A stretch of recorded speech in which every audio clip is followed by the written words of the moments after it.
دنیا کا مشہور فلسفی حکیم دانا گزرا ہے، عقل مند، دنیا جسے عقل مند مانتی ہے، نام آپ نے بھی سنا ہوگا، اس کا نام ہے افلاطون۔ اس کے پاس ایک عورت اپنا بچہ لے کے آئی اور کہا کہ میں اپنے بچے کو آپ کے حوالے کرتی ہوں، اس کی تربیت کیجیے۔ افلاطون نے پوچھا بچے کی عمر کیا ہے؟ ماں نے کہا 8 سال کی عمر ہے۔ افلاطون کا جواب سنو، وہ کہتا ہے کہ اب اس بچے کی میں تربیت نہیں کر سکتا، اس بچے کو لے جاؤ۔ اس نے تعجب سے کہا 8 سال کے بچے کی تربیت نہیں کر سکتے؟ افلاطون کہنے لگا میرے پاس بچے کی تربیت 6 سال کے اندر اندر ہو جانا چاہیے، میرے پاس بچے کی تربیت 6 سال کے اندر اندر ہو جانا چاہیے۔ اب یہ 8 سال کا ہو گیا، 2 سال لیٹ ہو گئے، اب اس کی تربیت مشکل ہے۔ نانی اور دادی بچوں کو اتنا لاڈ سے پالتی تھیں کہ بچہ ماں کے پاس اتنا نہیں رہتا جتنا دادی کے پاس رہتا، جتنا نانی کے پاس رہتا۔ اب نانی بھی شیطان کی نانی ہو گئی، دادی بھی شیطان کی دادی ہو گئی، اب انہیں بچوں سے کوئی لگاؤ ہی نہیں ہے۔ پڑوسیوں کے ساتھ بیٹھیں گے گھنٹے گھنٹے، لیکن بچوں کو نہیں پالیں گے۔ اور تو اور بعض تو بیٹی کے بچے آئے تو بہت اچھا پالتے ہیں، بیٹے کے بچے پوتے رہے پوتیاں ہیں اتنا انٹرسٹ نہیں رہتا، نواسے نواسیاں ہیں تو بہت پالتے ہیں۔ نواسیوں سے محبت کرنے کے بعد پھر بہو سے توقع رکھو اچھی خدمت کرتی بول کے۔ جب بہو دیکھ رہی ہے کہ میرے بچے کے ساتھ کوئی تعلق پیار محبت نہیں ہے اور نڑن آتے ہی نڑن کے بچوں کو سر پہ بٹھا لیے، کھلائے پلائے نچائے، تو پھر کبھی وہ بہو کے دل میں ساس کی محبت پیدا نہیں ہوتی۔ Thanks for watching. Don't forget to like, comment, share and subscribe to الحمد لله نحمده ونستعينه ونستغفره ونؤمن به ونتوكل عليه ونعوذ بالله من شرور أنفسنا ومن سيئات أعمالنا من يهده الله فلا مضل له ومن يضلله فلا هادي له ونشهد أن لا إله إلا الله ونشهد أن محمدًا عبده ورسوله أما بعد فقد قال الله تبارك وتعالى في القرآن المجيد والفرقان الحميد أعوذ بالله من الشيطان الرجيم بسم الله الرحمن الرحيم يا أيها الذين آمنوا قوا أنفسكم وأهليكم نارا وقال النبي صلى الله عليه وسلم أدبوا أولادكم على 3 خصال حب نبيكم وحب أهل بيته وقراءة القرآن فإن حملة القرآن في ذل الله يوم لا ذل إلا ذل مع أنبيائه وأصفيائه أو كما قال النبي صلى الله عليه وسلم اللهم صل على سيدنا محمد وعلى آل سيدنا محمد وبارك وسلم اللهم صل على سيدنا محمد وعلى آل سيدنا محمد وبارك وسلم اللهم صل على سيدنا محمد وعلى آل سيدنا محمد وبارك وسلم۔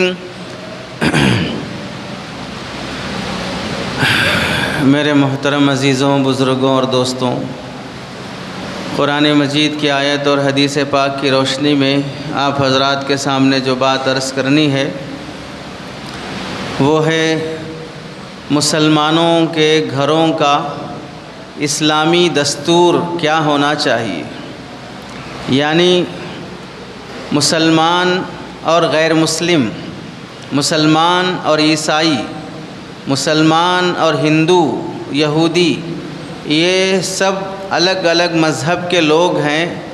جب یہ اپنے اپنے گھروں میں رہتے ہیں، بستے ہیں، جیتے ہیں، دن رات گزارتے ہیں، تو مسلمانوں کے جینے میں اور غیر مسلموں کے جینے میں کیا فرق ہوتا ہے؟ مسلمان اپنے گھر میں کیسا رہنا چاہیے اور غیر مسلم اپنے گھروں میں کیسے رہتے ہیں؟ کیا تعلیمات ہیں اسلام کی کہ مسلمان اپنے گھر میں اس طریقے سے رہے؟ اس متعلق کچھ باتیں عرض کرنی ہیں۔ قرآن مجید میں اللہ رب العزت ارشاد فرماتے ہیں یا ایھا الذین آمنوا، اے ایمان والوں، قوا انفسکم واہلیکم نارا، اپنے آپ کو اور اپنے گھر والوں کو جہنم کی آگ سے بچاؤ۔ اس آیت کے تحت میں حضرت عبداللہ ابن عباس رضی اللہ تعالیٰ عنہما، حضرت اکرمہ اور دیگر مفسرین فرماتے ہیں کہ اللہ رب العزت نے جو فرمایا کہ اپنے آپ کو اور اپنی اولاد کو جہنم کی آگ سے بچاؤ، اس کا مطلب یہ ہے کہ تم اپنی اولاد کو ادب سکھاؤ، اپنی اولاد کو قرآن کی دین کی تعلیم دو، اس سے بچہ جہنم کی آگ سے بچے گا۔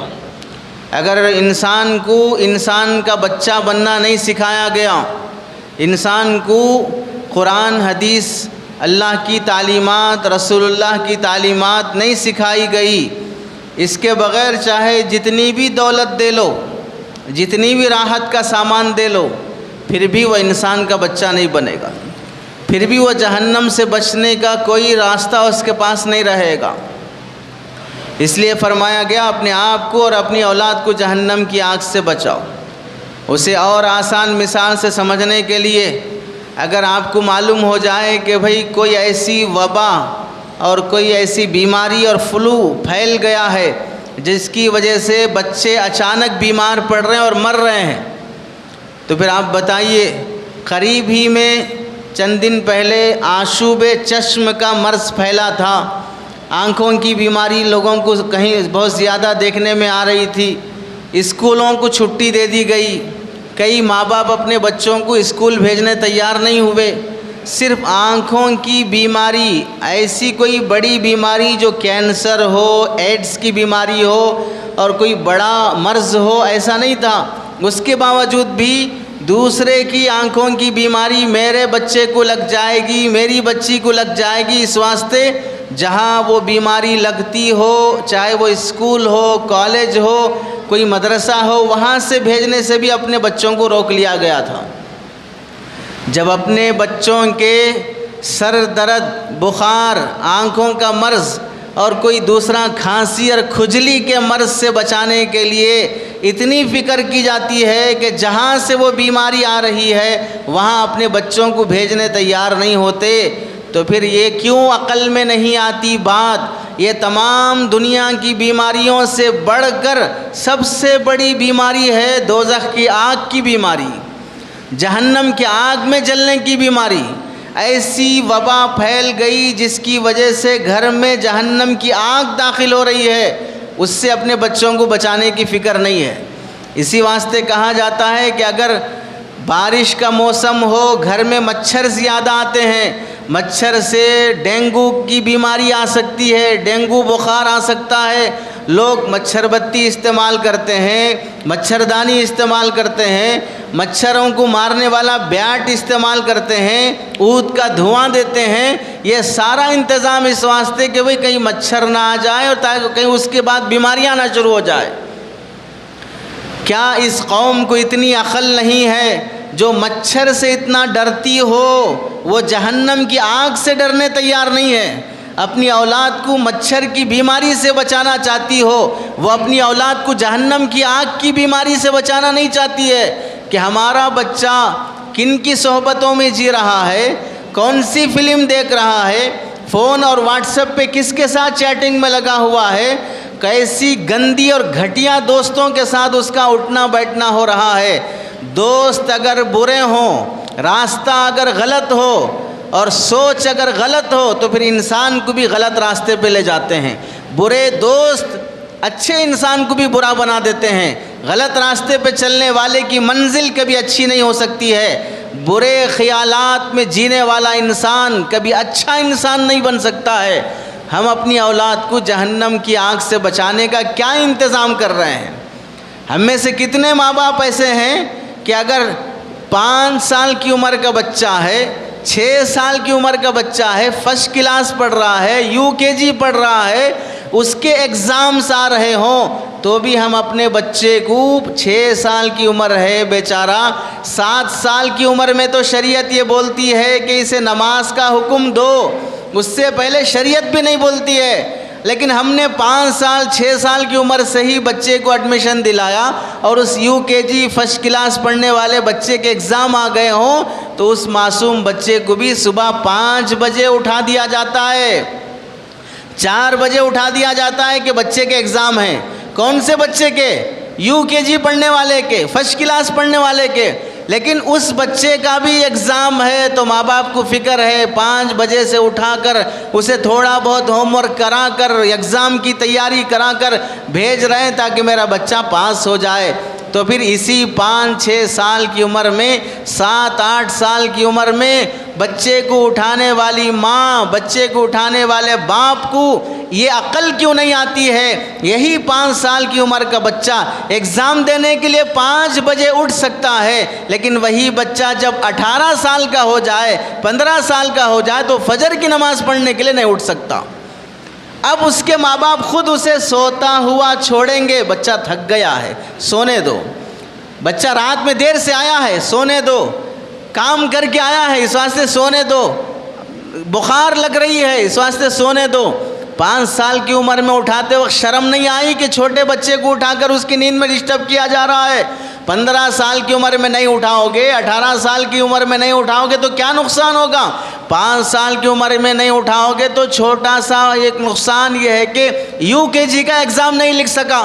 کون سا بڑا ایگزام ہے UKG کا؟ فرسٹ کلاس کا ایگزام کون سا بڑا ہے؟ کیا وہ پبلک ایگزام ہے کہ اس کے بعد اسے سرٹیفکیٹ ملے گی؟ لیکن اس کی بھی فکر سوار ہے، اگر وہی بچہ 15 سال اور 20 سال کی عمر میں فجر کی نماز کو نہیں اٹھے گا تو اللہ رب العزت اس کا نام جہنمیوں میں لکھ دیتے ہیں۔ اپنی اس اولاد کے جہنمی بن جانے کی فکر نہیں ہے، اپنی اس اولاد کے اللہ کا نافرمان بن جانے کی فکر نہیں ہے، ہمیں فکر ہے تو دنیا کے گھٹیا ایگزامز کی فکر ہے۔ اسی لیے اللہ رب العزت قرآن مجید میں فرماتے ہیں، اے ایمان والوں اپنے آپ کو اور اپنی اولاد کو جہنم کی آگ سے بچاؤ۔ اور یہ بھی سن لو، اولاد اس وقت تک ہی سنتی ہے جب تک کہ اولاد خود سوچ نہیں سکتی ہے، خود بول نہیں سکتی ہے، اس وقت تک ماں باپ کی سنتی ہے۔ اور جب اولاد خود سوچنے والی بن جائے، خود بولنے والی بن جائے، پھر ماں باپ کی نہیں چلتی ہے۔ دیکھ لیجئے کتنے گھرانے ایسے ہیں، باپ جوانی میں کتنا روب دار تھا، باپ کی ایک آواز سے بچے کام جاتے تھے، باپ گھر میں آ رہا معلوم ہوا، بچے گھر میں چھپ جاتے تھے کونے میں، آواز نہیں نکال سکتے، اپنے باپ کے سامنے اپنی بات پیش نہیں کر سکتے۔ ایسا ڈرنے والی اولاد جب باپ بوڑھا ہوتا گیا، بچہ جوان ہوتا گیا، اب باپ ڈر رہا ہے ان اولاد سے۔ اب باپ پریشان ہے کہ میں کیسے بولوں اپنے بچے کو، میں کیسے سمجھاؤں اپنے بچے کو۔ کیا ہوا؟ وہ بچپنے میں جو تربیت ہونی چاہیے تھی وہ تربیت بچپنے میں نہیں ہوا۔ ہم نے صرف ڈرانا، بیل بھینس شیر کتا بلی ان کی روپ میں ڈرانا سیکھا ہے بس، باقی انسان کو انسان بن کے خوف پیدا کرنا ہم نے نہیں سیکھا ہے۔ اس واسطے جب وہ بچے بڑے ہو گئے اب کوئی کسی سے ڈرنے والا نہیں ہے، یہاں تک کہ اب وہی ماں باپ جو محنت سے پال کر بڑی قربانیوں سے اپنی اولاد کی تربیت کرنے کے لیے، انہیں اپنا فیوچر اور مستقبل بنانے کے لیے خون پسینہ بہا دیتے ہیں، اب وہی اولاد اپنے ماں باپ وہی ماں باپ اپنے بچوں سے پریشان ہو کر کسی امام صاحب کے پاس، کسی خطیب صاحب کے پاس اور کسی حافظ صاحب اور کسی مول صاحب کے پاس آ کر دعاؤں کی درخواست کرتے ہیں، میرے بچے کے لیے دعا کر دیجئے۔ وہ بچہ شراب نہیں چھوڑ رہا ہے، گندے اور ناجائز تعلقات نہیں چھوڑ رہا ہے، شادی کرنے کے لیے تیار نہیں ہے، بیوی کو ٹائم نہیں دے رہا ہے، ماں کے ساتھ بدتمیزی کر رہا ہے، بہنوں کے اوپر ہاتھ اٹھا رہا ہے، فلاں فلاں بدتمیزیاں کر رہا ہے۔ یہی ماں باپ اب دعاؤں کے پیچھے پڑے ہیں۔ اگر جن دنوں میں تربیت کرنا چاہیے، کون سے دن ہیں تربیت کرنے کے؟ اسی کو علماء نے لکھا ہے، جب کھانا پکنے کے لیے برتن میں سامان ڈالا جاتا ہے، آپ کو چائے بنانا ہے، دودھ ڈالا، گرم ہونے کے بعد پھر پتی ڈالا، ہے کوئی عقل مند ابھی چائے کے لیے دودھ ڈالا اور دودھ گرم بھی نہیں ہوا فوراً پتی ڈال دیا تو پھر دودھ کی بو ختم نہیں ہوتی ہے۔ ہر چیز کے پکنے کے لیے پیاز پہلے پک جائے اس کے بعد دوسرا سامان ڈالا جاتا ہے۔ کوئی بھی سامان پکانے کے لیے کتنا ڈالنا، کب ڈالنا، کیسے ڈالنا، کس ترتیب سے ڈالنا، ویسے ڈالا جائے گا تو پھر وہ سامان صحیح پک کے آئے گا۔ اور ایسے ہی اولاد بھی تربیت میں پختہ ہونے کے لیے کب نصیحت کرنا، کس عمر میں نصیحت کرنا، کس انداز سے نصیحت کرنا، اس کا لحاظ کرتے ہوئے اگر تربیت کی جائے گی تو پھر اولاد بھی پختہ ہو کر پیدا ہوگی۔ اب تو ہم خود بچے بنے ہوئے ہیں، اب ایسے بچوں کی شادیاں ہو رہی ہیں جو بچہ بننے کے بھی قابل نہیں ہے، اسے دولہا بنا کر باپ بنا دیا جا رہا ہے۔ اسے پتہ تک نہیں ہے کہ شادی کیا چیز ہے، بیوی کیا ہوتی ہے، سسرال کسے بولتے ہیں، شادی کے بعد دونوں فیملیوں کو کیسے سنبھالنا ہے، بیوی اور ساس اور ماں کو کیسے سنبھالنا ہے، اس کا کوئی اندازہ، کوئی تعلیم، کہیں سے تربیت کچھ بھی نہیں ہوئی ہے۔ بچہ 20 سال کا ہو گیا، 22-25 سال کا ہو گیا، بس شادی کر دو۔ اتنی سوچ ماں باپ کو نہیں آ رہی ہے کہ میں اپنے بچے کو اسکول بھیجا اہتمام سے، سائیکل سکھایا اہتمام سے، اسے جاب سرچنگ کرنا سکھایا، اسے بزنس میں آ کر کاؤنٹر سنبھالنا سکھایا، جس فیلڈ میں اسے لانا چاہ رہا ہوں اس فیلڈ میں کیسے چلا جاتا ہے میں نے اسے سکھایا، اپنے ساتھ رکھا، اس کے بعد اسے دکان کی چابی دیا، گاڑی کی چابی دیا، اس کے بعد بزنس اس کے حوالے کیا۔ لیکن اتنی عقل کیوں نہیں آتی ہے؟ دنیا کے سارے کام ساتھ رکھ کر، سکھا کر، پھر اس کے بعد وہ کام اسے حوالے کیا جاتا ہے۔ لیکن شادی بیاہ کے معاملے میں شادی کیا چیز ہوتی ہے، بیوی کو کیسے سنبھالنا ہے، شادی کے بعد کی زندگی کیسے لے کے چلنا ہے، کچھ سکھائے بغیر فوراً رشتہ دیکھ دو، شادی کر دو۔ خلا کے واقعات، طلاق کے واقعات، لڑائی جھگڑے کے واقعات، مہیلا منڈل بھرنے کے واقعات، کورٹ کچہری کے واقعات۔ مسلمان عورتیں شادی ہو کے 11 مہینے ہوا، شادی ہو کر 11 مہینے ہوا، 11 مہینے کے بعد اب یہ نوجوان لڑکا کمانے کے لیے سعودیہ، کویت جاتا ہے، 2 سال تک وہاں رہتا ہے، 2 سال کے عرصے میں اپنی بیوی سے کوئی کانٹیکٹ نہیں کرتا ہے، خرچے کا پیسہ نہیں بھیجتا ہے، 2 سال کے آنے کے بعد دوسری شادی کی تیاری کر رہا ہے۔ اب جو 11 مہینے جس کے ساتھ زندگی گزار کے گیا ہے اس کا کیا ہوگا؟ وہ انسان نہیں ہے، وہ تمہاری بیوی نہیں ہے۔ ایسے گھٹیا انسانوں کو جنم کس ماں باپ نے دیا ہے کہ شادی کے بعد 11 مہینے کسی لڑکی کے ساتھ زندگی گزارو، پھر باہر جانے کے بعد عیاشی کرو، آنے کے بعد دوسرے نکاح کی تیاری کرو۔ یہ کون سے حیوانوں کی دنیا میں انسان جی رہے ہیں؟ یہ کیوں ہو رہا ہے انسانوں کے ساتھ درندوں کا معاملہ، عورتوں کے ساتھ حیوانوں کا معاملہ؟ بچوں کی تربیت جیسے بچپن میں ہونا چاہیے ویسے نہیں ہونے کی وجہ سے پھر وہ ماں باپ کے لیے دنیا میں ہی جہنم بن جاتے ہیں۔ حدیث پاک میں اللہ کے نبی علیہ السلام نے فرمایا، ادبوا اولادکم علی 3 خصال، اپنے بچوں کو 3 باتوں کی نصیحت اور اہتمام سے سکھاؤ۔ حب نبیکم، اپنے نبی کی محبت سکھاؤ، وحب اہل بیتہ، اہل بیت کی محبت، آل رسول کی محبت، خاندان رسول صلی اللہ، خاندان مصطفیٰ، اہل بیت صلی اللہ علیہ وسلم کی محبت سکھاؤ۔ اور تیسری چیز ہے وقراءۃ القرآن، قرآنی تعلیمات سکھاؤ، قرآن پڑھنا بھی ہو، قرآن کی تعلیمات بھی ہو، یہ 3 چیزیں اپنے بچوں کو سکھاؤ۔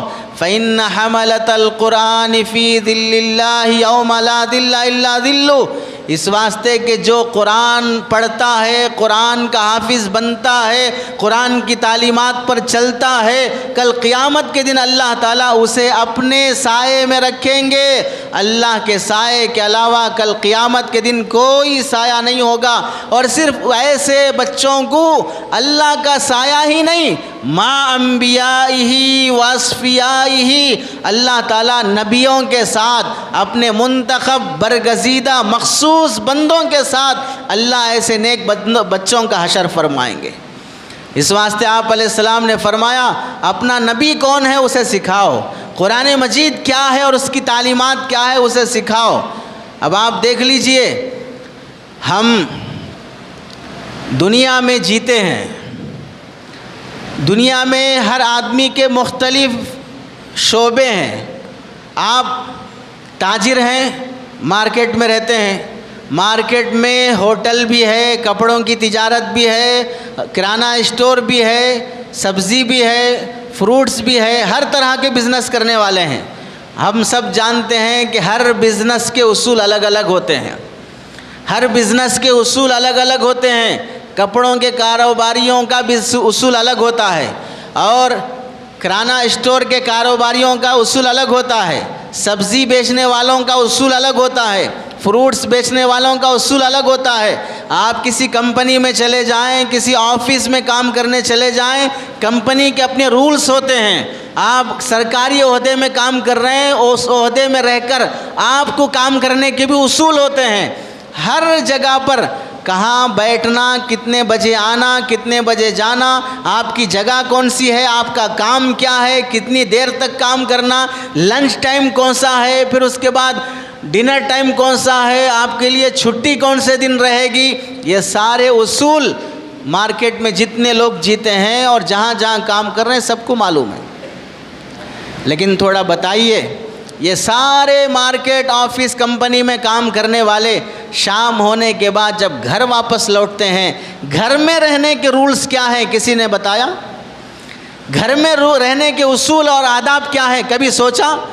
کمپنی کے رولز کو میں فالو کروں گا, 9 بجے اگر جا کے انگوٹھا دکھانا ہے, تھم لگانا ہے تو 9 بجے میں وہاں حاضر ہوں, اور پھر آفس میں جانے کے بعد فون یوز نہیں کرنا تو فون بازو رکھ کے جا رہا ہوں, اور یہ ٹائم سے لے کر یہ ٹائم تک کرسی کو چپکے رہنا, ہٹنا بھی نہیں یہاں سے, بیٹھ کے سسٹم کے پاس کام کرتے رہنا, تو میں رول فالو کر رہا ہوں.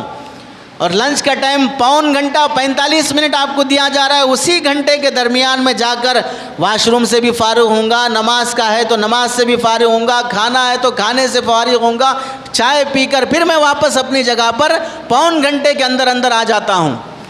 یہ سارے رولز میں فالو کر رہا ہوں کسی کمپنی اور آفس میں, لیکن کیا میں گھر آنے کے بعد رولز فالو کر رہا ہوں؟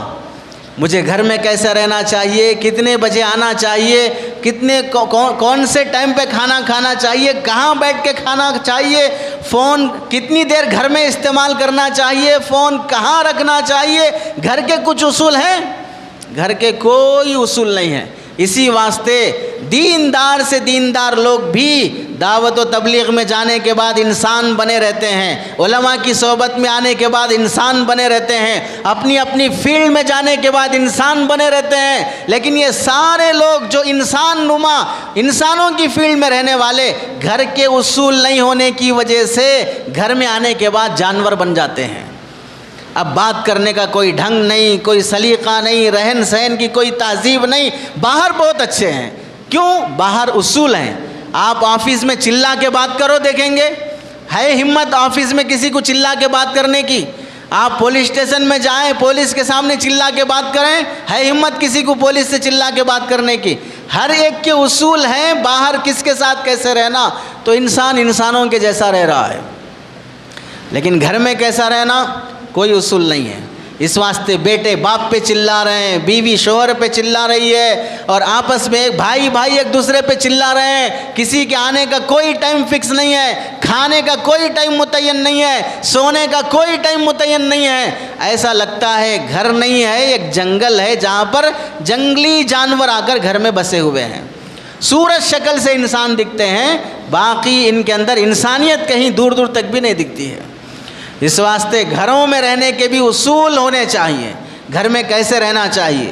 اب دیکھ لیجئے, ہم گھر میں رہتے ہیں, سماج میں جو 12 بجے تک, 2 4 بجے تک چبوتروں پہ بیٹھ کر رات دیر تک نشہ کرنے والے, گندی فلموں میں رہنے والے, چبوتروں اور کٹوں پہ بیٹھ کر آنے جانے والوں کو پریشان کرنے والے, رات بھر کی نیند برباد کرنے والے نوجوانوں کی تربیت اگر بچپن میں ان کے ماں باپ کیے ہوتے تو پھر یہ نوجوان آج گلی کوچوں میں دکھائی نہیں دیتے, چبوتروں اور کٹوں پہ دکھائی نہیں دیتے.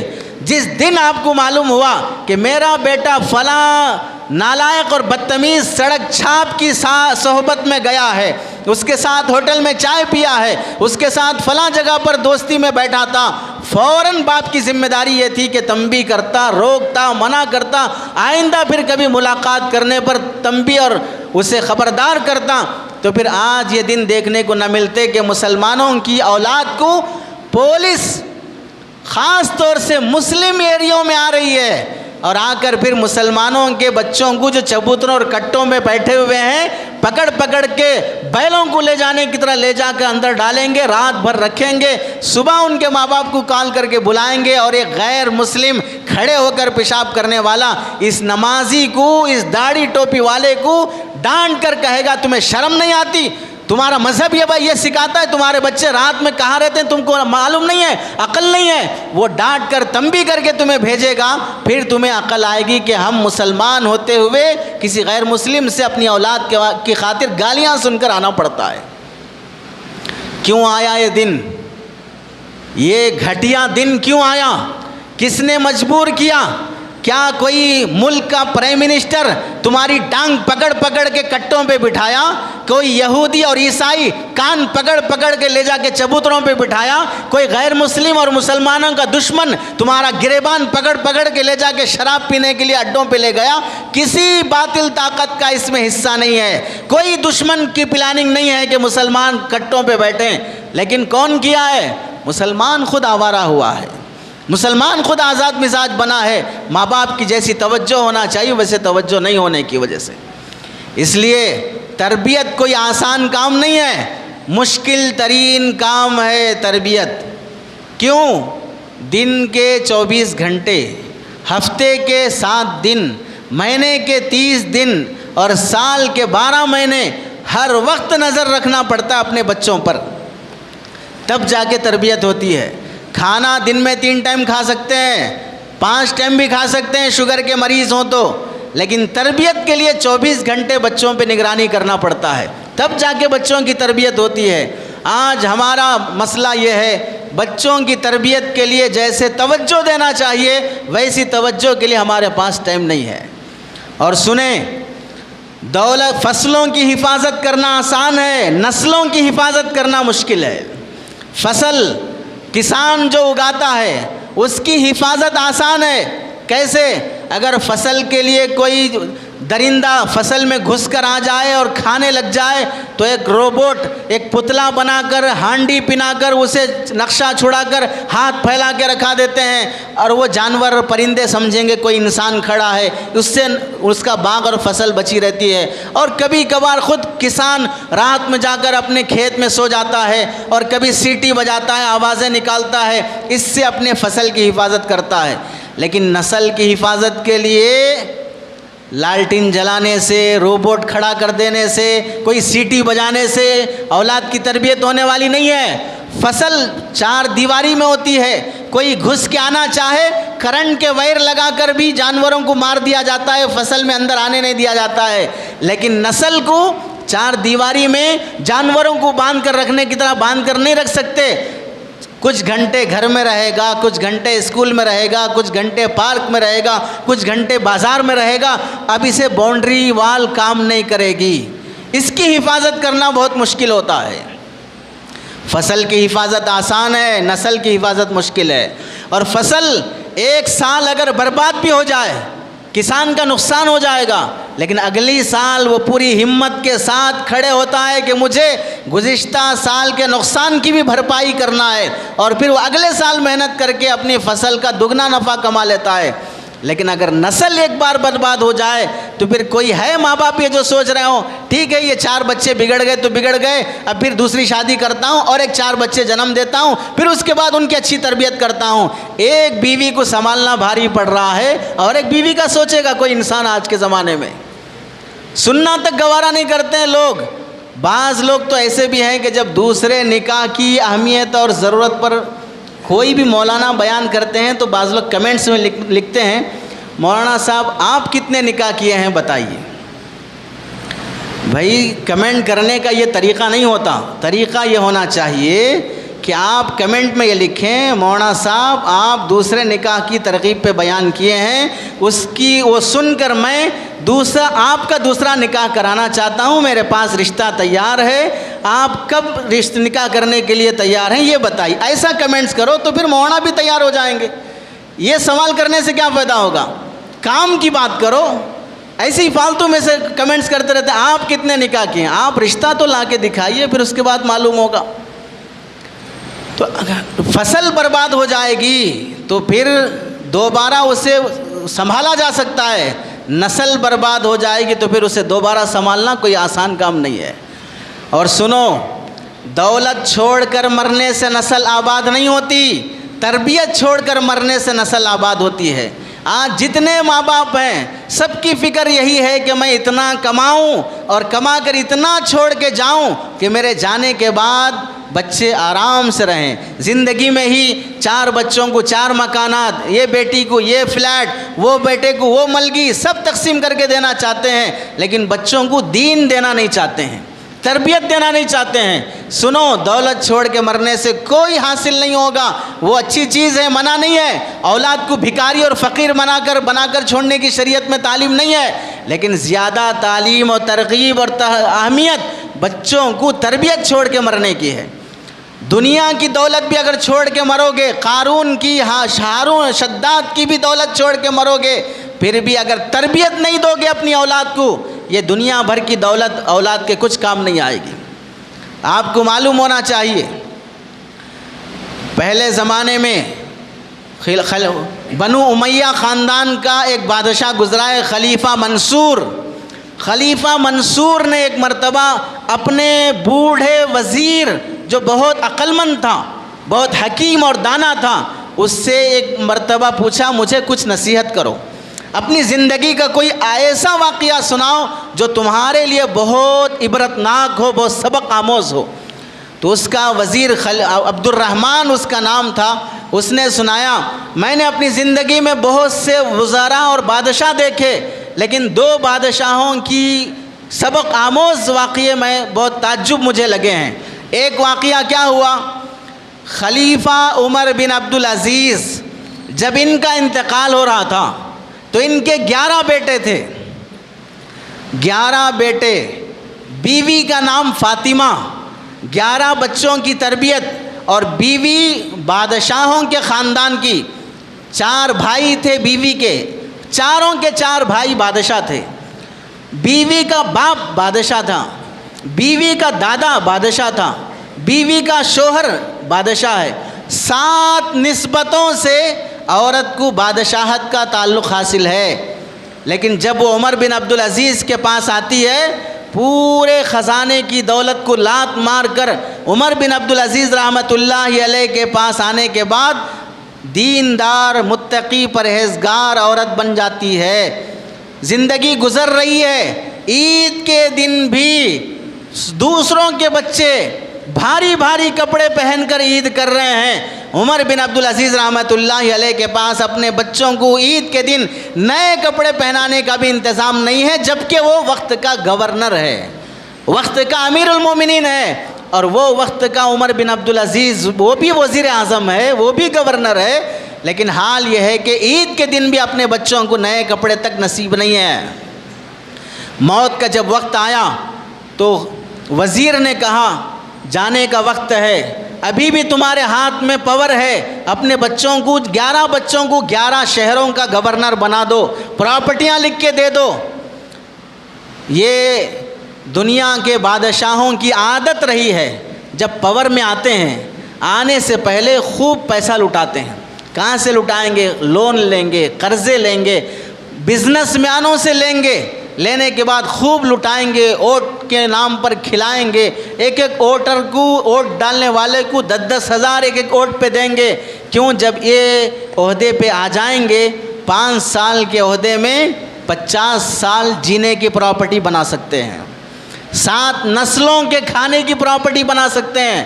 ہمارے نام پہ کچھ نہیں رہے گا, آنے والی نسل جس کو دینا ہے اس کے نام پہ جائے گا. اگر 5 سال کے بعد ہم عہدے سے ہٹ بھی گئے, ہم پر کیس ہو بھی گیا, ہمارے نام پہ تو کچھ بھی نہیں ہے. بیوی کے نام پہ پتہ نہیں کیا کیا ہے, بیٹوں کے نام پہ کیا کیا ہے, بہنوں کے نام پہ کیا کیا ہے, خاندانوں کے خاندان کو بنا دیں گے. اور یہاں پر حال یہ ہے کہ عمر بن عبدالعزیز کی بیگم جو سونا چاندی اپنے گھر سے لے کے آئی تھیں, وہ بھی فرمایا یا تمہیں سونا چاہیے یا عمر بن عبدالعزیز چاہیے, شوہر چاہیے یا سونا چاہیے. بیوی کی بھی تربیت کیسی ہوئی تھی, بادشاہوں کے گھر میں پلنے والی عورت، اس نے کہا ایسے سونے کے 1000 دولتوں سے مجھے عمر بن عبدالعزیز چاہیے۔ آج بادشاہوں کے گھر میں نہیں، عام لوگوں کے گھر میں پلنے والے بچوں کو دیکھ لو، شادی ہو کے جانے کے بعد سسرال میں کیسے نخرے، کیسی بدتمیزی، کھانے کے سلسلے میں کیسی مستی۔ لگتا ایسا ہے کہ یہ ہارون رشید کی بیٹی ہے، یہ ہارون رشید کی بیٹی ہے، ایسا لگتا ہے۔ حضرت عمر بن عبدالعزیز رحمۃ اللہ علیہ کو وزیر نے کہا کہ بیٹوں کے لیے کچھ چھوڑ کے جاؤ۔ عمر بن عبدالعزیز نے کہا مجھے بٹھا دو، کمزور ہو گئے تھے۔ بیٹھنے کے بعد فرمایا بچوں کو قریب بلا کر، بیٹوں سنو، تمہارے باپ کے پاس اتنا حلال نہیں تھا کہ تمہاری ضرورتیں پوری کر سکے، اور تمہارے باپ کو اتنی ہمت نہیں ہے کہ حرام کے ذریعے سے تمہاری خواہشات پوری کر سکے۔ میرے پاس اتنی ہمت نہیں ہے کہ حرام سے تمہاری خواہشات پوری کر کے میں جہنم میں جلنے کے قابل بن جاؤں۔ اور پھر کہا اگر میرے مرنے کے بعد میرے بچے دین پر، اسلام پر ثابت قدم رہیں گے تو پھر میں ان کو غریب چھوڑ کے مر رہا ہوں تو بھی کوئی پرواہ نہیں ہے، اللہ ان کی ضرور کفالت کر لے گا۔ اور اگر میں ان بچوں کو مالدار بنا کے مروں اور ان کے اندر دینداری نہ ہو تو پھر نافرمان اولاد کی خاطر دولت جمع کر کے مرنے کی حماقت اور نادانی میں کرنا نہیں چاہتا۔ ان کے گناہوں میں میں ملوث رہوں گا، یہ نافرمانی کریں گے، شراب پئیں گے، عیاشی کریں گے، کس پر؟ میری کمائی ہوئی دولت پر۔ عمر بن عبدالعزیز رحمۃ اللہ علیہ کا انتقال ہوا، بادشاہ کا انتقال ہو رہا ہے تو ان کے پاس کتنی دولت ہے؟ 17 دینار، سونے کے 17 سکے ہیں۔ 5 سکے کفن کا انتظام کرنے میں گئے، 2 سکے قبر کھودنے میں گئے، 17 سکوں میں سے 7 سکے قبر کفن دفن میں چلے گئے، 10 دینار سونے کے سکے بچے۔ 11 بیٹوں کو بانٹنا ہے، 10 دینار ہے، 1 دینار کم پڑ رہا ہے۔ ان دیناروں کو ڈھال کر چاندی میں ڈھالا گیا تو ہر بچے کو 19 روپے آئے، چاندی کے 19 سکے آئے۔ اور 20 درہم کوئی بڑی بات نہیں تھی اس زمانے میں، 20 درہم کوئی بڑی بات نہیں۔ آج کے حساب سے اگر 20 درہم کا حساب لگایا جائے سمجھ لیجئے 5,500 کے آس پاس ہوتا ہے۔ اتنی مختصر دولت مل رہی ہے بادشاہ کے بیٹوں کو۔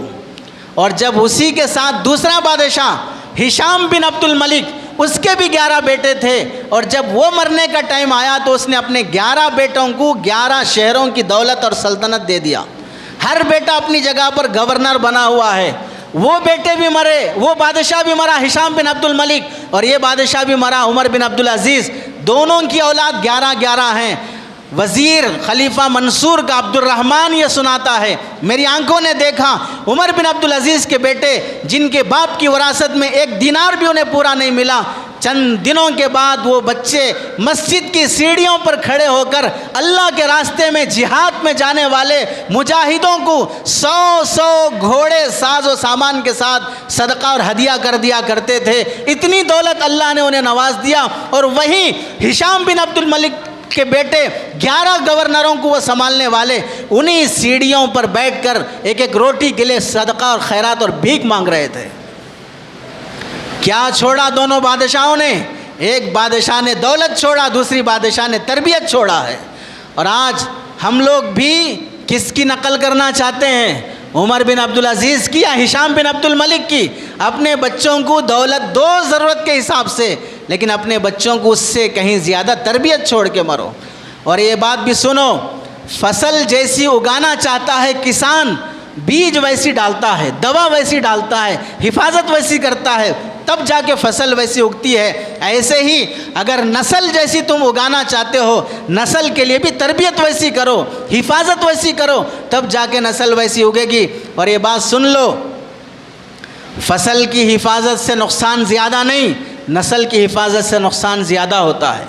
فصل کی حفاظت سے زیادہ نسل کی حفاظت ضروری ہوتی ہے۔ اور یہ بھی سن لو، لوگوں میں اچھے نام رکھنے کی فکر زیادہ ہوتی ہے۔ اچھا نام رکھیں، اچھا نام رکھیں، منع نہیں اچھا نام رکھو، لیکن اچھے نام سے زیادہ اچھی تربیت کی فکر کرو۔ نام کا اثر ضرور پڑتا ہے، لیکن نام سے زیادہ تربیت کا اثر زیادہ پڑتا ہے۔ ایک نام کے تو ہزاروں لوگ ہوتے ہیں۔ آپ کو معلوم ہوگا قاسم، دارالعلوم دیوبند کے بانی کا نام ہے محمد قاسم نانوتوی رحمۃ اللہ علیہ۔ جن سے اللہ تعالیٰ نے ایشیا کا عظیم ادارہ بنایا، اور قاسم نام کا ہی شیعہ کا بہت بڑا امام گزرا ہے، نام دونوں کا قاسم ہے، تو پھر آپ قاسم سے ہر کوئی شخص قاسم ہو جائے گا؟ نام، ایک نام کے دسیوں لوگ ہوتے ہیں، آدمی نام سے نہیں کردار سے جانا جاتا ہے۔ ہمارے سماج میں کیا ہے، ہمارے سماج میں کردار اچھا بنانے کی فکر بعد میں کرتے، ناموں کا ٹینشن اتنا لگا رہتا ہے۔ ابھی بیوی پریگننسی ہے، ڈیلیوری کا ٹائم بھی نہیں آیا، ابھی ہفتہ 10 دن ہے، بعض لوگ تو ایک مہینہ پہلے مول صاحب کو پریشان کرنا شروع کر دیتے، 5 نام لڑکے کے 5 نام لڑکی کے، مجھے بتاؤ کون ٹپکتا نہیں معلوم، لڑکا ہوتا لڑکی ہوتی نہیں معلوم، ابھی سے پوچھ لیں گے 1 ہفتہ 1 مہینہ پہلے۔ چلیے، اتنی طلب تو ہے، بیچارہ نام کے لیے اتنی فکر سے مولانا سے رابطہ کر رہا ہے، مولانا اپنا ٹائم نکال کر 5 نام نکال کے دیں گے، اس کے بعد پھر میسیج آئے گا، اپنا ایک نام بھیجے گا، یہ نام رکھے تو کیسا رہتا؟ تو مولانا کا ٹائم ویسٹ کیوں کیے؟ پھر جب تمہیں اپنا ہی نام رکھنا چاہیے تھا تو پھر مولانا کے پیچھے کیوں پڑے؟ اصل میں مسئلہ یہ ہے کہ مول صاحبوں کے بتائے ہوئے نام لوگوں کو پسند نہیں آتے۔ مول صاحبوں کے نام کے بجائے لوگوں کو کون سے نام پسند آتے ہیں؟ ان کے بابا کا بتایا ہوا نام، ان کے ابا کا بتایا ہوا نام، ان کا الگ سے ایک مفتی صاحب ہے، ان کا بتایا ہوا نام، وہ کون ہے؟ جناب گوگل صاحب۔ گوگل ان کے بابا بھی ہیں، گوگل ان کے ابا بھی ہیں، گوگل ان کے مفتی صاحب بھی ہیں، وہ جو بتائیں گے وہ نام پسند آئیں گے، مول صاحب کے کوئی نام پسند نہیں آئیں گے۔ نام اچھا رکھنے سے بھی زیادہ تربیت اچھی کرنے کی فکر کرو۔ مول صاحب نام رکھے ہمارے بچے کا، مول صاحب نام رکھے، اس پہ تو فخر ہے، لیکن مول صاحب کے پاس کتنی بار لے آ کے چھوڑے کہ مول صاحب کے ساتھ بیٹھو، مول صاحب کے اخلاق دیکھو، مول صاحب کی تعلیمات سنو۔ مول صاحب کا نام مل گیا تو بس کافی ہے، مول صاحب کی صحبت نہیں ہونا ہے، مول صاحب کے پاس تربیت نہیں ہونا ہے۔ اور یہ بھی سنو، تربیت کا موقع بگڑنے سے پہلے ہوتا ہے، بگڑنے کے بعد پھر تربیت مشکل ہے۔ آپ نے دیکھا ہوگا پہلے زمانے میں گھر بڑے بڑے رہتے تھے تو گھروں کی صحن میں کریلے کے، سیم کے، پھلی کے یہ درخت اگائے جاتے تھے، اس کی بیل کچھ ادھر لے کے جانا ہے، تاگا باندھ کر وہ بیل ادھر کر دی جاتی تو وہ بیل ادھر ہو جاتی، کیونکہ بیل نرم ہوتی ہے، جدھر سے گھما دو ادھر کی طرف وہ چلے جائے گی۔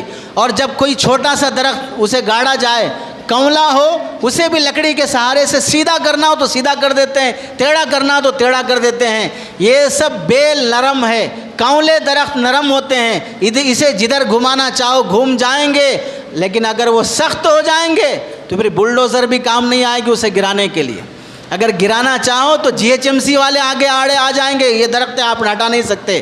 کیسے؟ اس کی مثال جیسے بڑا درخت ہو گیا، اب GHMC کے بغیر آپ گرا نہیں سکتے۔ بچہ بچی 18 سال کے ہو گئے، اب قانون ان کا سپورٹ کرے گا، اب ماں باپ بھی ان کو ہٹا نہیں سکتے۔ اب وہ 18 سال کے بعد کسی آوارہ بے غیرت سڑک چھاپ کے ساتھ جانا چاہ رہی ہے، ماں پیچھے پڑی، باپ پیچھے پڑا، اب کچھ ہونے والا نہیں ہے۔ 18 سال کا ہو گیا ہے درخت، اب جہاں چاہے جائے گا، اب آپ اسے روک نہیں سکتے ہیں۔ دنیا کا مشہور فلسفی حکیم دانا گزرا ہے، عقل مند، دنیا جسے عقل مند مانتی ہے، نام آپ نے بھی سنا ہوگا، اس کا نام ہے افلاطون۔ اس کے پاس ایک عورت اپنا بچہ لے کے آئی اور کہا کہ میں اپنے بچے کو آپ کے حوالے کرتی ہوں، اس کی تربیت کیجیے۔ افلاطون نے پوچھا بچے کی عمر کیا ہے؟ ماں نے کہا 8 سال کی عمر ہے۔ افلاطون کا جواب سنو، وہ کہتا ہے کہ اب اس بچے کی میں تربیت نہیں کر سکتا، اس بچے کو لے جاؤ۔ اس نے تعجب سے کہا 8 سال کے بچے کی تربیت نہیں کر سکتے؟ افلاطون کہنے لگا میرے پاس بچے کی تربیت 6 سال کے اندر اندر ہو جانا چاہیے، میرے پاس بچے کی تربیت 6 سال کے اندر اندر ہو جانا چاہیے۔ ابھی 8 سال کا ہو گیا، 2 سال لیٹ ہو گئے، اب اس کی تربیت مشکل ہے۔ اب سمجھ لیجئے، یا تو ہم بے وقوف ہیں یا افلاطون بے وقوف ہے، جسے ساری دنیا عقل مند مانتی ہے۔ وہ تو کہتا ہے کہ 6 سال میں ہو جانا چاہیے، اور ہم سمجھتے ہیں کہ 12 سال بھی ہو جائے ابھی بچہ ہے، ابھی چھوٹا بچہ ہے، 15 سال کا بھی ہو جائے ابھی بچہ ہے۔ یہاں تک کہ ہمارے کتنے مسلمان ہیں 10 سال کی عمر والی لڑکیوں کو، 8 سال کی عمر والی بچیوں کو بغیر آستین کے کپڑے، چھوٹے آستین کے کپڑے، جالی دار والے آستین کے کپڑے، گلا نظر آ رہا ہے، پیٹ کمر نظر آ رہی ہے، پنڈلیاں نظر آ رہی ہے، ایسا ڈریس پہناتے ہیں، وہ بھی عید کے دن۔ عید جیسے مبارک دن میں ایسے کپڑے پہناتے ہیں، اور جب ان سے کوئی مولانا کہتے ہیں کہ ایسے کپڑے نہ پہناؤ، یہ شرم حیا کے خلاف ہے، تو اب تو گوگل صاحب نے بہت دین سکھایا ہے، تو مولانا سے پوچھے گا الٹا، اس پر شرعی پردہ فرض ہوا ہے؟ کیا اس پر پردہ فرض ہوا ہے ابھی کہ ہم اسے ایسے کپڑے پہنائیں ویسے کپڑے پہنائیں؟ دین بہت آسان ہے، ان مول صاحبوں نے اسے ٹائٹ کر کے رکھا ہے۔ ایسے پاگل ذہن رکھنے والوں کو کان کھول کے نہیں، دل کے دروازے کھول کے سن لینا چاہیے۔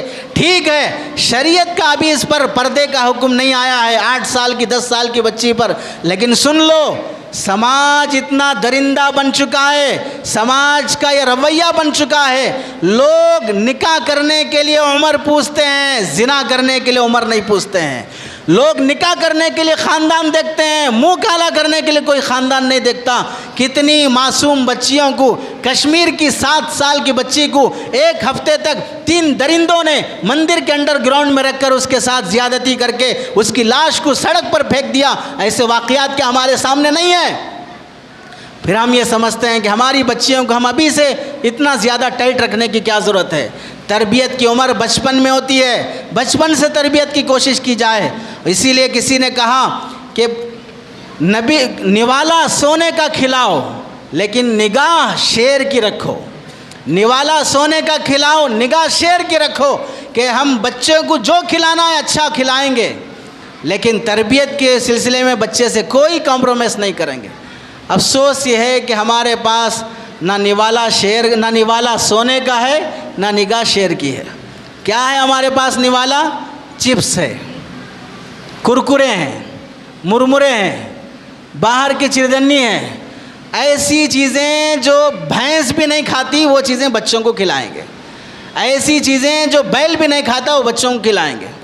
پہلے جو تل کھلایا جاتا تھا، باجرہ کھلایا جاتا تھا، گھی کھلایا جاتا تھا، بچوں کو اگر سالن نہیں بنا تو گھی کھانا کھلا دو، دودھ مست پلایا جاتا تھا، صبح شام 2 ٹائم دودھ پلایا جاتا تھا۔ اب وہ کوئی دور نہیں ہے، صرف جو پلاسٹک کی چیزیں بنی ہیں وہ کھلا کر ہم امید رکھتے ہیں کہ ہمارا بچہ پہلوان بنے گا۔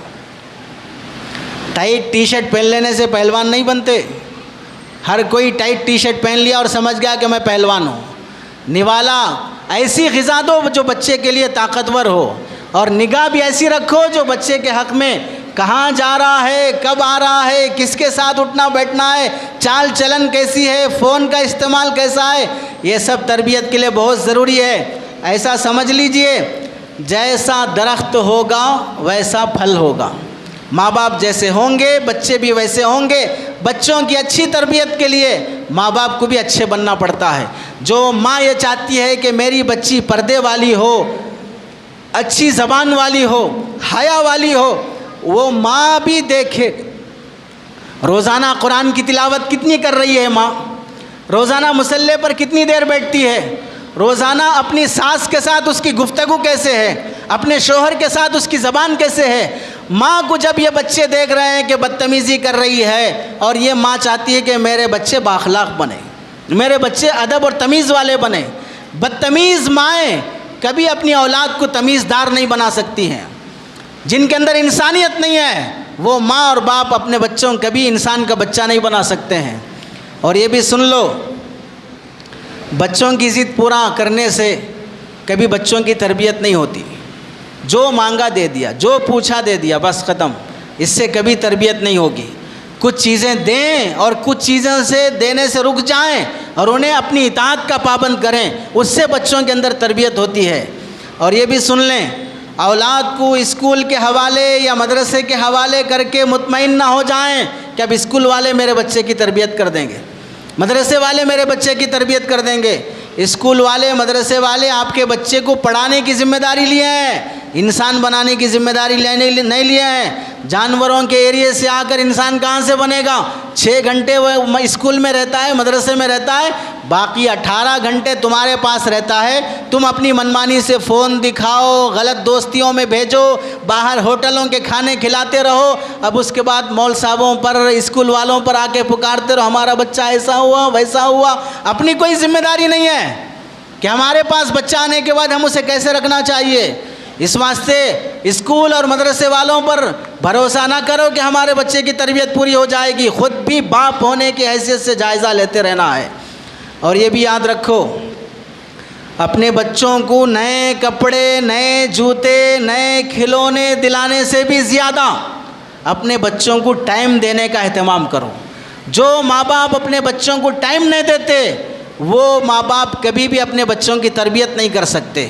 ہمارا مسئلہ یہ ہے بچپن سے ہی چھوٹے بچوں کو 3 سال کی عمر کے بعد سے ہی بیبی کیئر یہاں لے جا کے چھوڑ دو۔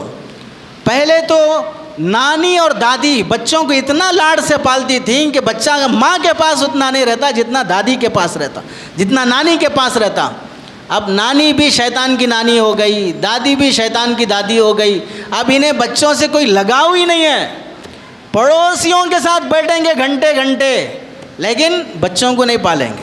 اور تو اور بعض تو بیٹی کے بچے آئے تو بہت اچھا پالتے ہیں، بیٹے کے بچے پوتے رہے پوتیاں ہیں اتنا انٹرسٹ نہیں رہتا، نواسے نواسیاں آئے تو بہت پالتے ہیں۔ نواسیوں سے محبت کرنے کے بعد پھر بہو سے توقع رکھو اچھی خدمت کرتی بول کے۔ جب بہو دیکھ رہی ہے کہ میرے بچے کے ساتھ کوئی تعلق پیار محبت نہیں ہے اور نڑن آتے ہی نڑن کے بچوں کو سر پہ بٹھا لیے، کھلائے پلائے نچائے، تو پھر کبھی وہ بہو کے دل میں ساس کی محبت پیدا نہیں ہوتی۔ اور باپ تو کیا، اسے کالج جانا ہے، آفس جانا ہے، اسے جاب پہ جانا ہے، بزنس کرنے جانا ہے، اس واسطے صبح ایسے وقت میں اٹھے گا کہ بچے اسکول چلے گئے، شام ایسے وقت میں آئے گا کہ بچے سو گئے۔ ہفتے میں ایک بار بچوں کو باپ کی صورت دیکھنے کا موقع ملتا ہے، 2 دن میں ایک بار باپ دکھتا ہے، تو پھر ایسے باپ کو سمجھ لینا چاہیے کہ میں باپ نہیں ہوں، میں نالائق ہوں۔ اسے اپنے آپ کو بول لینا چاہیے، کوئی دوسرا بولے تو برا لگے گا، خود آئینے کے سامنے کھڑے ہو کے بولے تو نالائق ہے، تجھے بچے جننا تو آتا ہے لیکن بچے پالنا نہیں آتا ہے۔ جمعہ کے بعد جا کے آج آئینہ دیکھ لیں، جو حضرات ایسے ہیں دیکھ کے اپنے آپ کو تھوڑا بول لیں، تھوڑا بوجھ ہلکا ہوگا۔ ورنہ آج جو اپنے بچوں کو بیبی کیئر کے حوالے کر دیتے ہیں، کل یہ بچے بڑے ہونے کے بعد آپ کو اولڈ ایج ہوم کے حوالے کر دیں گے۔ آج بچپن میں تم نے انہیں ٹائم نہیں دیا، کل 55 میں یہ بچے تمہیں ٹائم نہیں دیں گے۔ آج بچپن میں ان کی محبت کا تم نے صلہ نہیں دیا، کل بڑھاپے میں وہ تمہاری خدمت کا صلہ نہیں دیں گے۔ اس واسطے آج بچوں کو ٹائم دو۔ سب سے زیادہ بڑی پریشانی یہ ہے کہ بچوں کو گھر میں ٹائم نہیں دیتے ماں باپ، پیار نہیں کرتے ماں باپ، محبت سے نہیں رکھتے ماں باپ، تو یہ بچے پیار محبت کے متلاشی گلیوں میں بازاروں میں پیار محبت کے لیے نکلیں گے۔ اب جس کے پیار میں پڑیں گے اس کے بعد پھر پریشان ہو کے کہیں گے ہمارا بچہ فلاں کے پیار میں پڑ گیا، ہمارا بچہ فلاں کی محبت میں پڑ گیا۔ وہ محبت تم سے ملنی چاہیے تھی، تم نے نہیں دیا تو باہر والے نے دیا ہے۔ اس واسطے بچوں کو پیار دینا سیکھو۔ اور سنو، گھر میں جینے کے اصول ہیں، کیسے رہنا چاہیے، ان اصولوں کے مطابق اگر گھر میں رہو گے تو انسانوں کا گھر دکھے گا، مسلمانوں کا گھر دکھے گا۔ اگر ان اصولوں کی رعایت نہیں کرو گے تو پھر پتہ نہیں چلے گا کہ یہاں پر انسان رہتے ہیں، یہاں پر مسلمان رہتے ہیں، یا انسانوں کی شکل میں کوئی جنگلی آ کے رہتے ہیں۔ کیا اصول ہیں؟ چند اصول کی رعایت دیکھیے۔ گھر میں مسلمانوں کا گھر ہے تو اس بات کی رعایت کرو کہ نماز کا وقت گھر میں متعین ہو اور گھر کے سارے افراد اس وقت میں نماز ادا کریں۔ ہمارے پاس نماز کا تو دور کی بات، صحابہ کے زمانے میں صحابیات اللہ کے نبی علیہ السلام سے فرماتی تھی یا رسول اللہ میرے گھر آئیے، آپ گھر کے کسی کونے میں نماز پڑھیے، جہاں آپ نماز پڑھیں گے ہم اس حصے کو گھر کی مسجد بنا لیں گے۔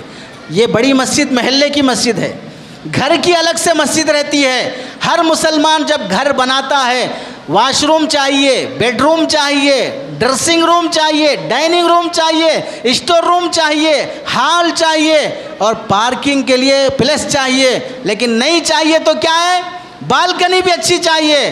نماز اور عبادت کے لیے اس کے گھر میں، اس کے ذہن میں، دل و دماغ میں تصور تک بھی نہیں ہے مسلمان کے گھر میں نماز کی بھی کوئی جگہ الگ سے بنانا چاہیے۔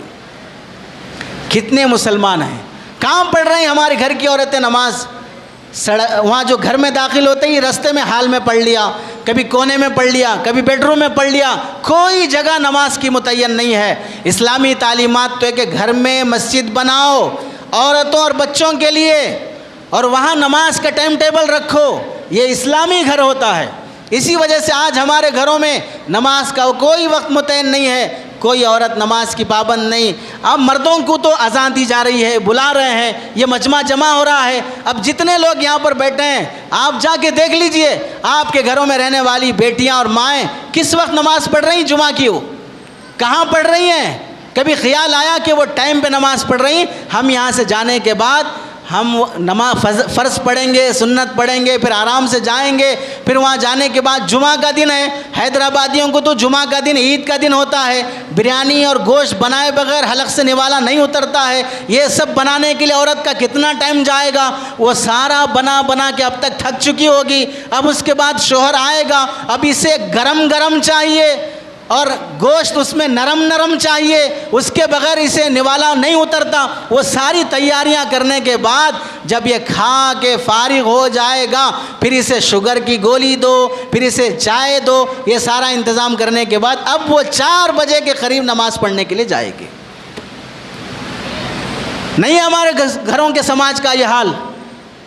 ہمارے گھروں میں عورتوں کو دیندار بنانے کا کوئی نظام ہی نہیں ہے۔ گھر میں رہنے کا اصول نمبر 2، ہر نعمت پر بچوں کو سکھاؤ الحمدللہ کہنا، جزاک اللہ کہنا، چھینک آئی تو الحمدللہ کہنا، چھینک والے کو یرحمک اللہ کہنا، چھوٹی چھوٹی بات پر شکریہ ادا کرنا سکھاؤ۔ بیٹے نے اگر تمہیں گلاس کا پانی دیا، بیٹے کو جزاک اللہ بولو۔ بیٹے نے اگر تمہارے چپل سیدھے کر دیا تو بیٹے کو جزاک اللہ بولو۔ بیوی نے تمہارے لیے دسترخوان لگایا یا بستر لگایا تو اسے جزاک اللہ بولو۔ ماں باپ کو سلام کرنے کی تمیز نہیں ہے، بچوں کو کیا سکھائیں گے؟ ماں باپ اپنے بچوں کو شکریہ تک نہیں کرتے ہیں۔ بیوی کو سلام کرتے ہوئے شرم آتی ہے، گالیاں دیتے ہوئے شرم نہیں آتی ہے۔ سکھاؤ، انسان بنو تو انسان کے بچے بنتے ہیں۔ تیسرا اصول یہ ہے، ہر وقت بچوں کو اس بات کا عادی بناؤ، ہمیں جو کچھ مل رہا ہے وہ اللہ کی طرف سے مل رہا ہے، ہمارا کوئی کمال نہیں ہے۔ بچوں کی توجہ اللہ کی طرف کراؤ۔ تیسری بات، گھر میں مار پٹائی، گالم گلوچ، لان تان، یہاں تک کہ کوئی آدمی اونچی آواز سے بھی بات نہیں کرے گا، یہ گھر کا اصول ہے۔ باپ بھی زور سے بات نہ کرے، ماں بھی زور سے بات نہ کرے۔ ہر کسی کو بات کرنا تو کیسے انداز سے بات کرنا؟ گھر کے بڑے حضرات بھی اپنی بات شفقت سے پیش کریں گے، چھوٹے لوگ اپنے خیالات کا اظہار احترام کے ساتھ کریں گے، کوئی چلا کر بات کرنے کی اجازت نہیں ہوگی۔ ہمارے پاس ایسا کوئی اصول نہیں ہے۔ بعض گھروں میں تو دیندار لوگ ہیں، اللہ معاف کرے، شاید میں مجمع میں یہ بات کہہ رہا ہوں، پڑھے لکھے لوگ حافظ بن گئے، عالم بن گئے، لیکن اپنی بہن کو جانور کی طرح مارتے ہیں۔ انسانیت ہی نہیں ہے۔ کیوں؟ اب اسے کوئی پوچھنے والا نہیں ہے، باپ آوارہ ہے، ماں پاگل ہے، اور یہ 1 نمبر کا ہٹا ہوا ہے، اس واسطے اپنی منمانی چلاتا رہتا ہے، جس پہ آیا گالیاں بک دیا، جس پہ آیا ہاتھ اٹھا دیا۔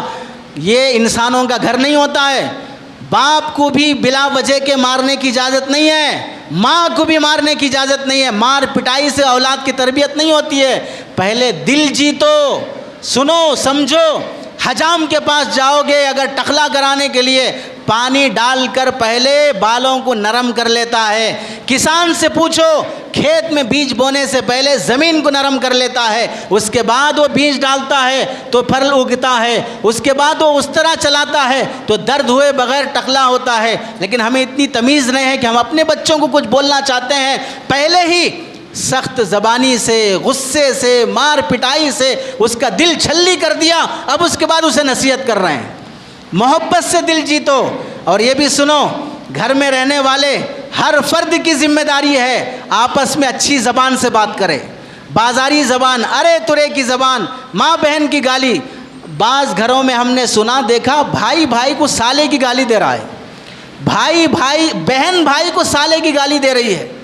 کیا تمیز ہے ان گھرانوں کی؟ کہاں سے سیکھا ان لوگوں نے؟ زبان سلیقے کی ہو۔ اور یہ بھی سنو، گھر کا اصول ہے، جو چیز گھر میں گری ہے، کنگھی گر گئی، تولیا گر گیا، کوئی گلاس گر گئی, جو کوئی ڈبہ گر گیا, جس کی نظر پڑے گی وہ پہلے اٹھائے گا, چاہے وہ باپ ہو, چاہے وہ ماں ہو, چاہے کوئی بیٹا ہو, جس کی نظر پڑے گی وہ اٹھائے گا. اور جو کوئی شخص کوئی سامان کھولے گا بند کرنے کا بھی وہی ذمہ دار ہوگا. آپ نے پیسٹ لیا برش لگا کرنے کے لیے, پیسٹ کا ڈھکن لگانا آپ کی ذمہ داری ہے. نہیں لگائیں گے تو پھر سمجھیں گے کہ آپ کا ڈھکن کھلا ہوا ہے. جو برتن آپ کھولیں گے آپ کی ذمہ داری ہے اسے بند کرنا. آپ کھول کے چلے گئے, اب بیوی کو بول رہے ہیں تھوڑا وہ بند کر دو, بچے کو بول رہے ہیں تھوڑا وہ بند کر دو. یہ نقالی بچہ کرے گا, وہ کھولے گا, چھوٹے بھائی کو بولے گا تم اسے بند کر دو. یہ تربیت نہیں ہوتی ہے. جو سامان میرے ہاتھ سے گرا میں اٹھاؤں گا, جو برتن میں کھولا میں بند کروں گا. میرا کھایا ہوا برتن میں نہیں دھو سکتا ہوں, میرے سونے کا بستر میں نہیں جھاڑ سکتا ہوں. کیسی تمیز ہے یہ؟ سرکار دو عالم صلی اللہ علیہ وسلم نبی الانبیاء ہوتے ہوئے, 11 بیویاں ہوتے ہوئے, 1 لاکھ صحابہ کو سنبھالتے ہوئے, دنیا میں دین کا ہر کام کرتے ہوئے آپ علیہ السلام نے گھر میں جھاڑو خود دی ہے, برتن دھونے میں ساتھ دیا ہے, آٹا ماندنے میں ساتھ دیا ہے. اللہ کے نبی علیہ السلام کی جب یہ تعلیمات ہیں تو ہم بتائیں ہم کس نبی کی امتی ہیں, کس کو فالو کر رہے ہیں ہم لوگ؟ گھر میں رہنے کا اصول یہ ہے, گھر کی بات گھر میں دوسروں کے سامنے اتنے آہستہ سے بات نہ کرو دوسرے کو شرمندگی ہو. آپس میں کیا بات کر لے رہے سمجھ میں نہیں آ رہا. گھر میں بھی ایسی بات کرنے کی اجازت نہیں ہے. گھر میں داخل ہونے کے بعد داخل ہونے والے کو سلام کرنا ہوگا. باپ آ رہا ہے پہلے سلام کر کے آئی, بڑا ہی کیوں نہ ہو پہلے سلام کر کے آئے. گھر میں آنے کے بعد فون استعمال کرنے کا اصول رہے گا. گھر میں آنے کے بعد کوئی فون استعمال نہیں کرے گا. اب گھر کو ٹائم دو, باہر رہے, باہر تم نے کیا کیا وہ تمہاری مرضی. گھر کو آنے کے بعد اب بیوی بچوں کا ٹائم ہے, موبائل ایک خانے میں رکھ دو, اوپر 3 فٹ نہیں 5 فٹ کے اوپر میں رکھ دو موبائل, کسی کا ہاتھ نہ جائے بلکہ کسی کی نظر نہ جائے. اور اگر ایسے بزی انسان نہیں ہو تو موبائل کو آف کر کے رکھ دو, بچوں کو ٹائم دو, ان کے ساتھ بیٹھو, قصے کہانیاں بتاؤ. یہ ہوتا ہے تربیت. گھر سے باہر رہے تو دوستوں میں رہے, گھر کو آئے تو فون میں رہے, فیس بک پہ رہے, واٹس ایپ پہ رہے, یوٹیوب پہ رہے. اب بیچارے بیوی کھانا بنا رہی, بچے کو سنبھال رہی, جھاڑو دے رہی, کپڑے دھو رہی, سارا کام کر رہی, اور کھانا پکانے کے ٹائم پر بچہ رو رو کے اسے ڈسٹرب کر رہا ہے. بیوی کہہ رہی ہے, ماں کہہ رہی تھوڑا 5 منٹ بچے کو سنبھال لو. نہیں میرے پاس ٹائم نہیں ہے. کیا کر رہا ہے؟ کام نہیں, حجام کو بلی کا سر مڑا رہا ہے بیٹھ کے, اس واسطے موبائل میں لگا ہوا ہے. گھر میں آنے کے بعد بچوں کو ٹائم دینے کے لیے موبائل کا گھر میں استعمال نہ کرو, ورنہ اگر موبائل کے استعمال کی حد نہیں ہوگی, اس کی کوئی جگہ متعین نہیں کی جائے گی, تو پھر سمجھیں گے کہ یہ انسان نہیں ہے, یہ اس کا منہ ہے, یہ بیل ہے. بولتے رہتا, اور چونکہ بیل ہے سنتا نہیں ہے کیا کرنا ہے کیا نہیں کرنا ہے. گھر میں رہنے کے لیے ضروری ہے گھر کے افراد کھانا سب ایک ساتھ کھائیں, ایک ساتھ کھائیں. ساتھ کھانا کھاتے وقت موبائل کا استعمال نہ کریں, ایک دوسرے کا اکرام کرتے ہوئے کھائیں. ہر آدمی اپنی اپنی مرضی سے, بڑا بیٹا 10 بجے آتا وہ الگ سے کھا لیتا, چھوٹا بیٹا 9 بجے آتا وہ الگ سے کھا لیتا. ڈائننگ ٹیبل لگا ہوا ہے, کھانا رکھا ہوا ہے, ہر شخص آئے گا اپنے حصے کا چر کے جائے گا. ہر آدمی اپنے حساب سے چرتا رہے گا جنگل کے شیر اور چیتوں کی طرح. گھر میں کھانے کا ٹائم متعین ہو, ساتھ مل کے کھایا جائے. اور 10 اصول ہیں گھر میں رہنے کے, ان اصولوں کے ساتھ اگر جیا جائے گا ہمارے گھروں کے لڑائی جھگڑے ختم ہوں گے, گھروں میں برکت آئے گی, ایک دوسرے میں محبت اور اکرام پیدا ہوگا. اللہ سے دعا ہے کہ اللہ تعالی ہمیں گھروں کے اصول کی پابندی کی توفیق نصیب فرمائے. آمین. وآخر دعوانا ان الحمد للہ رب العالمین.